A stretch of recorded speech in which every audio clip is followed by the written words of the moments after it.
नमस्कार, स्वागत है आपका। मैं हूं आपके साथ सपना दीपक मदेशिया। बुलेटिन का आगाज करेंगे। सैनिक कल्याण मंत्री गणेश जोशी के आवास पर नववर्ष पर पूर्व सैनिकों के मिलन कार्यक्रम रखे गए हैं और ऐसे में कार्यक्रम में सैनिक पुत्र सीएम धामी ने भी शिरकत की है। उत्तराखंड सैनिकों और पूर्व सैनिकों की वीर भूमि है। मुख्यमंत्री ने कहा इसके साथ ही राज्य सरकार सैनिकों के सम्मान, पुनर्वास और कल्याण के लिए संवेदनशील और सक्रिय है। सैनिक पुत्र होने की वजह से मैंने सेना के अनुशासन, त्याग और देशभक्ति को करीब से देखा। मैं सैनिकों से संबंधित हर कार्यक्रम में जाने का करता हूं प्रयास। इसके साथ ही पीएम नरेंद्र मोदी और हर महत्वपूर्ण अवसर पर जाते हैं सैनिकों के बीच। सैनिकों और पूर्व सैनिकों के कल्याण के लिए पीएम मोदी ने लिए कई ऐतिहासिक निर्णय। पीएम मोदी के निर्णय में सैन्य आधुनिकीकरण और सैनिक कल्याण को मिली नई गति। शहीद आश्रितों, पूर्व सैनिकों और सेवानिवृत्त सैन्य कर्मियों के लिए कल्याणकारी कई योजनाएं संचालित। सैनिक और पूर्व सैनिकों, देश की शान। सैनिक कल्याण मंत्री गणेश जोशी। सैनिकों के त्याग, बलिदान और अनुशासन के कारण आज भारत सुरक्षित और सशक्त। सैनिकों और आश्रितों के प्रति समर्पित धामी सरकार सैनिकों और पूर्व सैनिकों के कल्याण के लिए उठाए जा रहे ऐतिहासिक कदम।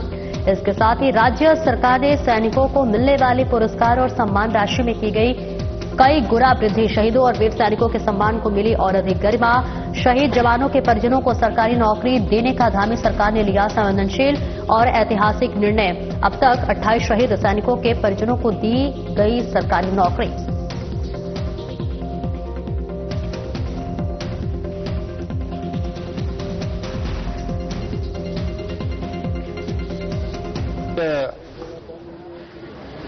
वर्ष 2025 का अंतिम दिन और 26 का आगमन है, क्योंकि मैं एक भारतीय जनता पार्टी का सिपाही होने से पहले एक पूर्व सैनिक हूं और प्रभु की कृपा से मुझे मेरे टेस्ट का अवार्ड सैनिक कल्याण भी दिया है। और आपने देखा होगा लगातार सैनिकों के बीच में रहकर जो सैनिकों की कल्याण की जितनी भी योजनाएं उनको लाने की हमने कोशिश की। लगातार सैनिकों से हमारा संवाद रहता है और आज 25 को विदाई देने के लिए अपने पूर्व सैनिक साथियों के साथ पर हम यहां पर एकत्रित हुए,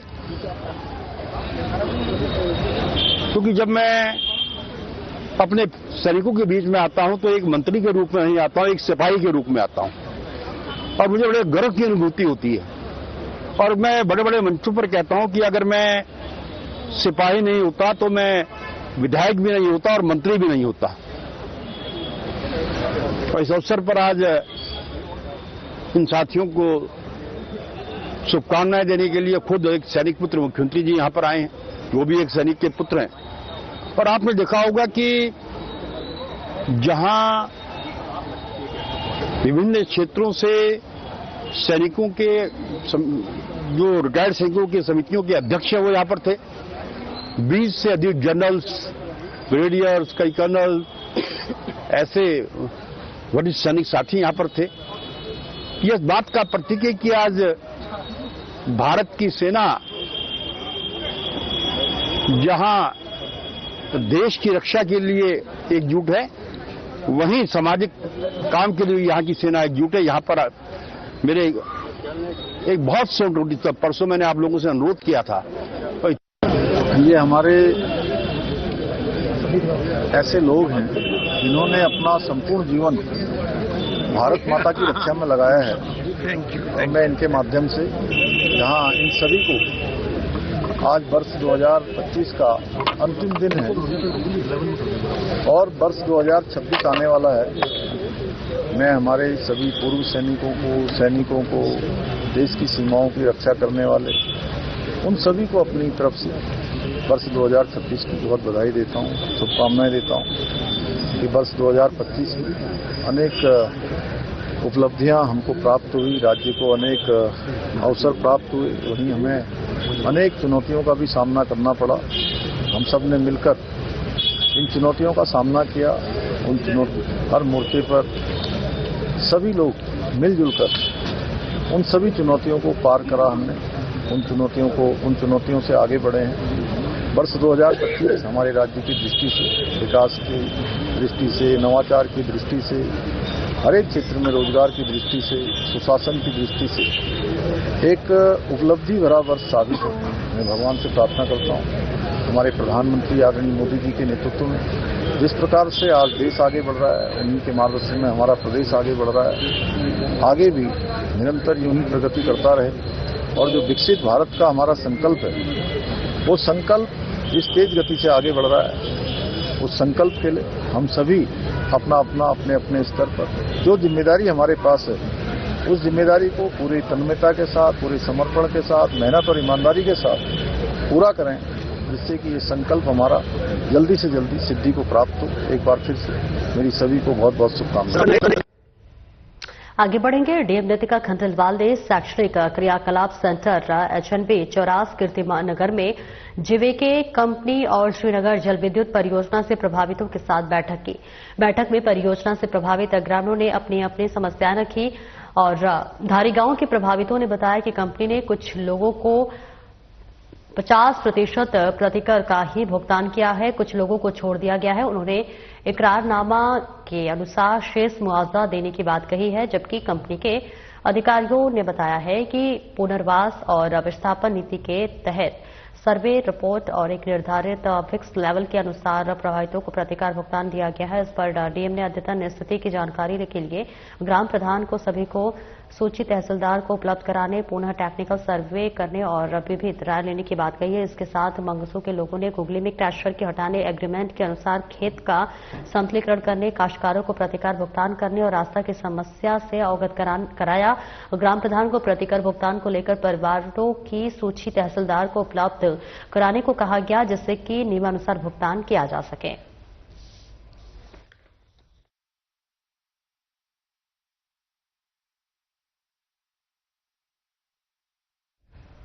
और आगे बढ़ेंगे, जहां विंटर कार्निवाल के तहत पूरे शहर में प्रकाश व्यवस्था की गई थी, जिसे नए साल तक व्यवस्थित रखा जाना था। लेकिन मसूरी के सबसे पुराने ऐतिहासिक लंढौर बाजार में विद्युत लाइटों को हटाया जाना शुरू कर दिया गया है, जिससे क्षेत्रवासियों में आक्रोश व्याप्त है। लाइट हटाने के दौरान बता दें कि पूर्व नगर पालिका अध्यक्ष मनमोहन सिंह मल्ल और क्षेत्रवासियों के द्वारा इसका विरोध किया गया है। मौके पर ही ठेकेदार से वार्ता की गई है और शासन प्रशासन पर लंढौर बाजार के साथ भेदभाव पूर्ण रवैया अपनाए जाने का आरोप लगाया है। नववर्ष के दौरान जहां पूरे माल रोड पर प्रकाश व्यवस्था की गई है, वहीं ऐतिहासिक बाजार से लाइटें हटाए जाने की निंदा की जा रही है। पूर्व नगर पालिका अध्यक्ष मनमोहन सिंह मल्ल ने कहा है कि बाजार के साथ भेदभाव किया जा रहा है। उन्होंने कहा कि नगर पालिका के प्रशासन को इस ओर ध्यान देना चाहिए। स्थानीय व्यापारी मनोज अग्रवाल ने कहा कि शासन प्रशासन को सोचना चाहिए कि यह बाजार महत्वपूर्ण है और इसकी अनदेखी से बाजार के लोगों में नाराजगी है। स्थानीय व्यापारी रवि गोयल ने कहा है कि इस बाजार के साथ हमेशा भेदभाव किया जाता है, जहां पूरा माल रोड नए वर्ष में सजाया गया है, वहीं इस बाजार के साथ इस प्रकार का व्यवहार उचित नहीं है।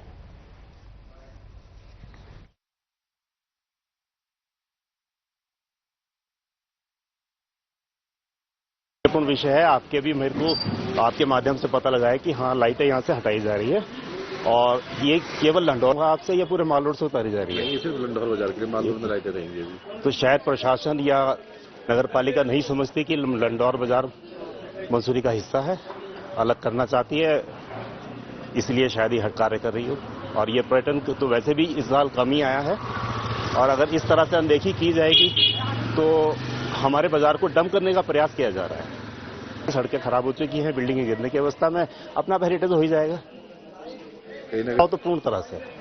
आप खुद ही देखिए ना कि आप एक तरफ माल रोड पूरी तैयारी कर रहा है 31 दिसंबर को नए साल को मनाने के लिए और वहीं लंढौर की लाइटें उतारी जा रही है। इस पे ये कहना है कि लंढौर बाजार के साथ हमेशा भेदभाव हुआ है और लंढौर वालों को तो ये बिल्कुल शहर से बाहर ही समझते हैं और हर बार ही बोला जाता है कि लंढौर बाजार का विशेष ध्यान रखना, लेकिन हर बार ये कोई ना कोई ऐसी चूक कर देते हैं जिससे कि लंढौर वाले सब ये मान के रखते हैं कि कार्निवल से हमारा किसी भी प्रकार से कोई मतलब नहीं है, ना ही वो हमें इन्वॉल्व करना चाहते हैं और ना ही जो साज सज्जा है उस पर ध्यान दिया गया है। 31 तारीख को उन्होंने लाइट हटा दी एक साइड की, जबकि पूरी मसूरी में अभी भी लाइटें लगी है।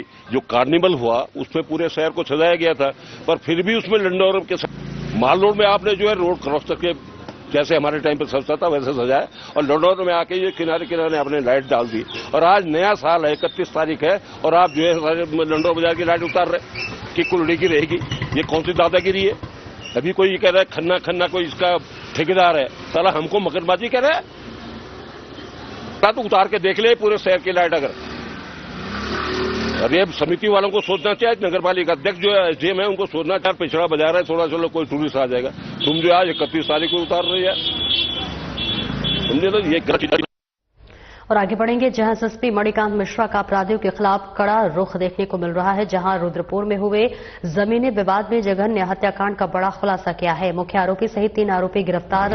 जशनदीप, शमशेर सिंह और तनवीर सिंह के रूप में हुई आरोपियों की पहचान। आरोपियों के कब्जे से लाइसेंसी राइफल और अवैध पिस्टल बरामद हुई। घटना में प्रयुक्त फॉर्च्यूनर कार को सीज किया गया। मुख्य आरोपी जशनदीप को रुद्रपुर से किया गिरफ्तार। विदेश भागने की फिराक में था आरोपी तनवीर। रुद्रपुर में 28 दिसंबर को 2 पक्षों के बीच जमीनी विवाद को लेकर हुआ था घमासान। विवाद के दौरान हुई फायरिंग, गोली लगने से मजदूर कार्तिक की हुई थी मौत। एसएसपी के निर्देश पर त्वरित पुलिस कार्रवाई, मैनुअल पुलिसिंग, तकनीकी विश्लेषण और सीसीटीवी फुटेज के आधार पर सघन कार्रवाई। मुख्य आरोपी जशनदीप को रुद्रपुर से किया गिरफ्तार। कानून व्यवस्था से खिलवाड़ करने वालों के लिए कोई स्थान नहीं। एसएसपी मणिकांत मिश्रा ने कहा, अपराधी चाहे कितना भी प्रभावशाली क्यों न हो, उसके खिलाफ होगी कठोर कार्रवाई।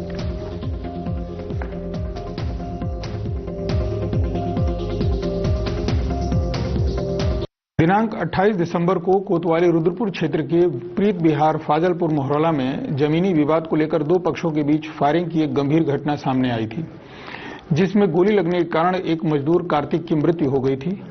इस घटना को पुलिस द्वारा अत्यंत गंभीर और जघन्य अपराध मानते हुए तत्काल कार्रवाई की गई। कोतवाली रुद्रपुर में इस संबंध में 2 मुकदमे पंजीकृत किए गए। एफआईआर संख्या 592/25 तथा 593/25, जिसमें बीएनएस की सुसंगत धाराएं लगाई गईं। घटना के तुरंत बाद विशेष पुलिस टीमों का गठन किया गया।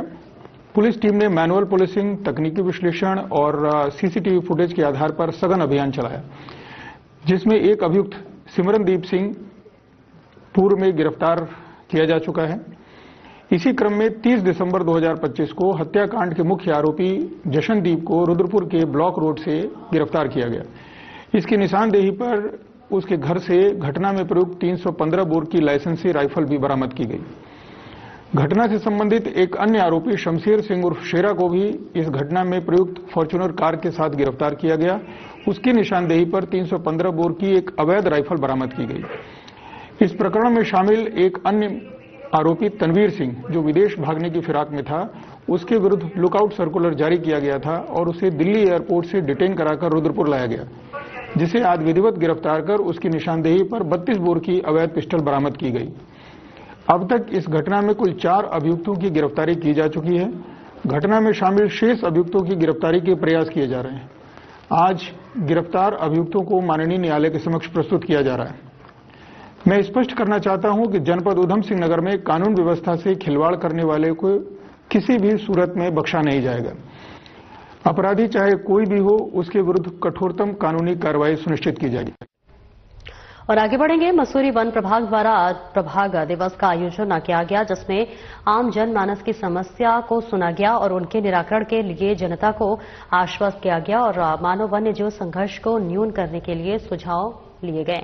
इस कार्यक्रम का मुख्य उद्देश्य वर्तमान में विभिन्न स्थानों पर हो रहे मानव वन्यजीव संघर्ष के न्यूनीकरण के लिए जनमानस से संपर्क स्थापित करना और समस्याओं का निराकरण करना रहा। इस मौके पर ग्रामीण क्षेत्र से आए लोगों से विशेष सुझाव दिए गए और उन पर अमल करने की बात कही गई। प्रभागीय वनाधिकारी मसूरी के आदेशों के क्रम में आयोजित प्रभाग दिवस की अध्यक्षता दिनेश प्रसाद नौटियाल, उप प्रभागीय अधिकारी मसूरी द्वारा की गई। उन्होंने बताया कि वर्तमान में वन्य जीव और मानव संघर्ष में बढ़ोतरी हुई है, जिसे देखते हुए ग्रामीणों को जागरूक किया जा रहा है और वन विभाग की टीम के साथ वन पंचायत के लोगों के साथ मिलकर कार्य किया जा रहा है। उन्होंने कहा कि स्कूली बच्चों इस सुरक्षा को लेकर भी विशेष इंतजाम किए जा रहे हैं।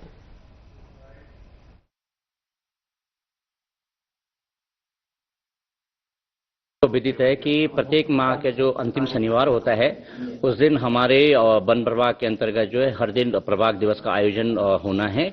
और क्योंकि इस बार शनिवार को अवकाश था तो इसलिए ये प्रभाग दिवस आज रखा गया है।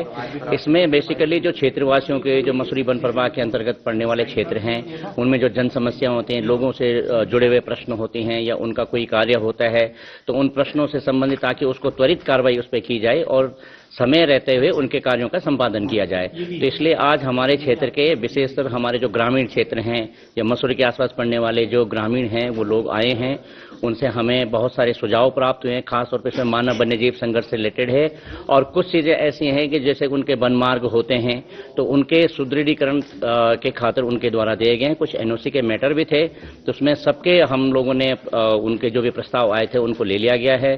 त्वरित वहां पे जो संबंधित शाखा है और जो कंसर्न ऑफिसर इंचार्ज हैं उनको भी निर्देश दे दिए गए हैं और इससे यह है कि लोगों की कुछ जो समस्याएं हैं उनसे हमें सुझाव भी प्राप्त हुए हैं, उन समस्याओं का भी तुरंत यहीं पे निराकरण। विगत कई वर्षों से ऐतिहासिक लंढौर बाजार का एक हिस्सा धंसने से क्षेत्रवासियों में दहशत का माहौल है। इस मार्ग पर कई स्कूटी सवार और पैदल चलने वाले चोटिल हो चुके हैं, लेकिन अभी तक इसकी मरम्मत का कार्य शुरू नहीं हो पाया है, जिससे क्षेत्रवासियों में आक्रोश और भय का माहौल व्याप्त है। स्थानीय लोगों का कहना है कि हर वर्ष यहां पर अधिकारी और स्थानीय प्रशासन के लोग आकर निरीक्षण करते हैं, लेकिन धरातल पर कुछ भी नजर नहीं आता है। यहां पर कभी भी जानमाल की हानि हो सकती है और यदि शीघ्र इसकी मरम्मत का कार्य नहीं किया गया तो आने वाले समय में यहां पर जोशीमठ जैसे हालात पैदा हो सकते हैं। स्थानीय व्यापारी आनंद रस्तोगी ने बताया कि इस संबंध में नगर पालिका और प्रशासन को बार-बार पत्र दिया गया है, लेकिन अब तक इस पर कोई भी कार्रवाई नहीं की गई है। उन्होंने कहा कि यहां पर कई लोग गिर चुके हैं और उन्हें गंभीर चोटें आई हैं। इस बाजार के 2 क्षेत्र में धंसाव हो रहा है और लगभग 1.5 फीट के करीब सड़क धंस चुकी है। पूर्व नगर पालिका अध्यक्ष मनमोहन सिंह मल्ल ने कहा कि सेंटर लाइन कार्निवाल पर करोड़ों रुपए खर्च किए गए हैं, लेकिन शहर की सड़कें अभी भी बदहाल स्थिति में हैं।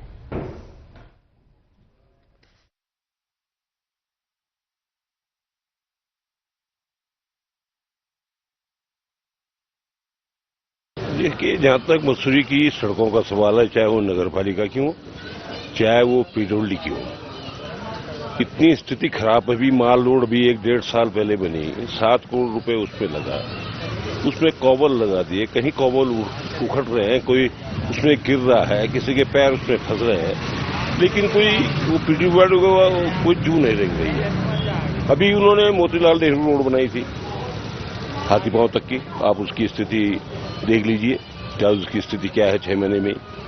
अगर 6-6 महीने में ऐसे करोड़ों रुपए की सड़कें टूटती जाएंगी और गड्ढे पड़ते जाएंगे तो कैसे सरकार के पैसे का दुरुपयोग? जनता का पैसा है और जनता का पैसे का सही सदुपयोग नहीं होगा तो बहुत बड़ी गलत बात है। इसी कड़ी में लंढौर बाजार की स्थिति ये है, पिक्चर पैलेस टू लंढौर बाजार चौक तक, कन्फर्म चौक तक की सड़कें कहीं कहीं बहुत गड्ढे हैं और ये एक मैं स्पष्ट करना चाहता हूँ। आप बिल्कुल सही कह रहे हैं। ये वाला जो हिस्सा है जो कोहिनूर बिल्डिंग से प्रारंभ होकर के और लगभग जैन धर्म ये अपना राम सरनदास चंदा किरण तक जा रहा है, इसमें जो सबसे ज्यादा एरिया सिंक हो रहा है ये दिगंबर जैन मंदिर के सामने वाला हिस्सा है।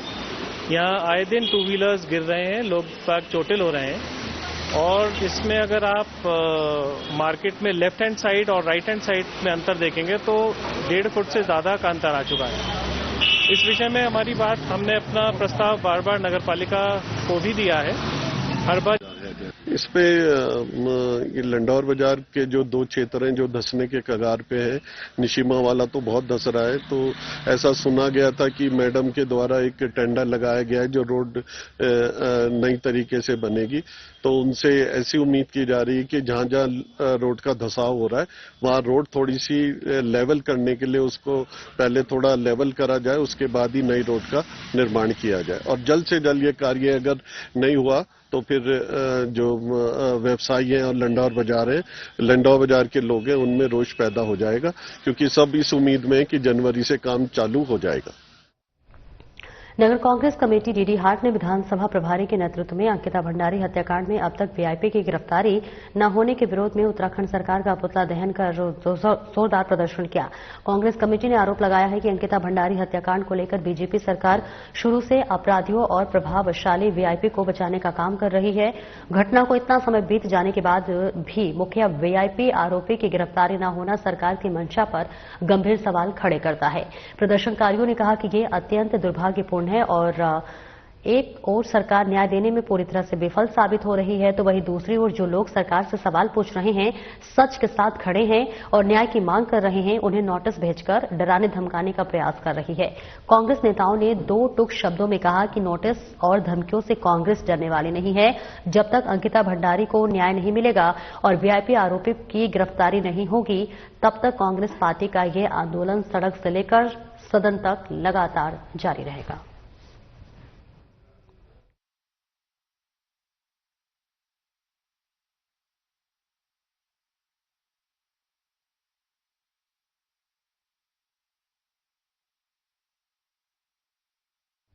और फिलहाल मेरे साथ इस बुलेटिन में इतना ही, लेकिन जाते जाते सीधे लिए चलते हैं हरिद्वार के हर की पौड़ी, जहां से गंगा आरती का लाइव प्रसारण चल रहा है।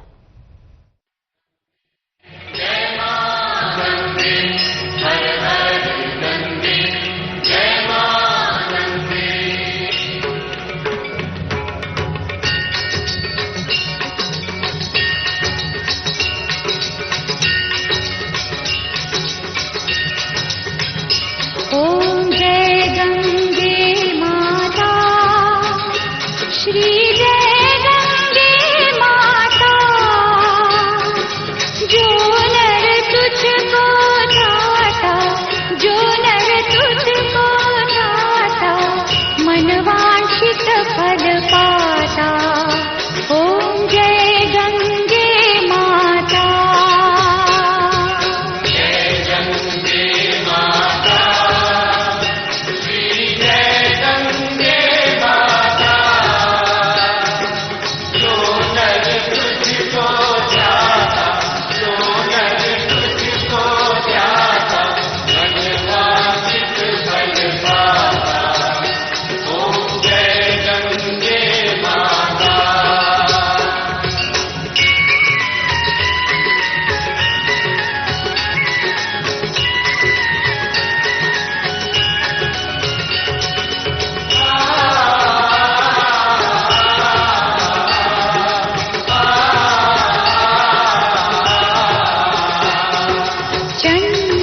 ज्योत तुम्हारी जल निर्मल आता, मैया जल निर्मल आता,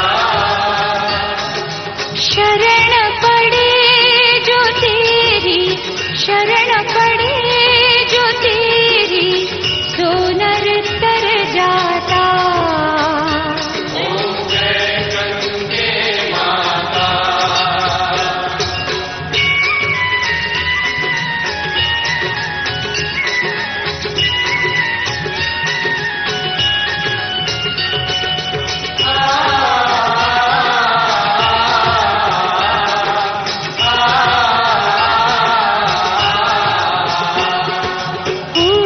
सगर के पास